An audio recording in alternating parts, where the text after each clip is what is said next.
धन्यवाद। तपाईहरू सम्पूर्णमा नमस्कार। चिसो मौसमको तातो जानकारी प्रवाह एवं सम्प्रेषण गर्नका लागि म रामसेना थामीरुमी पुनः उपस्थित भइसकेको छु।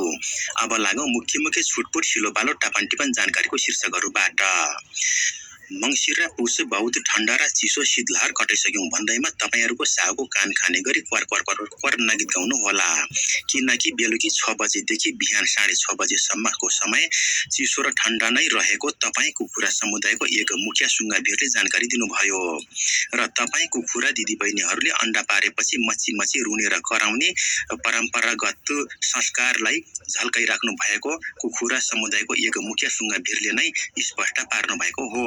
22 दिनमा एकैपटक दर्जनौं बच्चा जन्माउने, कसैले छुन नदिने, कोही वरिपरि आएमा पखेटा फिजाउँदै ठुङ्नु खोज्ने पनि परम्परा कुखुरा समुदाय संस्कारको जगेर्ना जोगाउँदै आएको पनि कुखुरा समुदाय एक मुखिया सुङ्गाभिरले नै छर्लङ्ग गर्नुभएको थियो।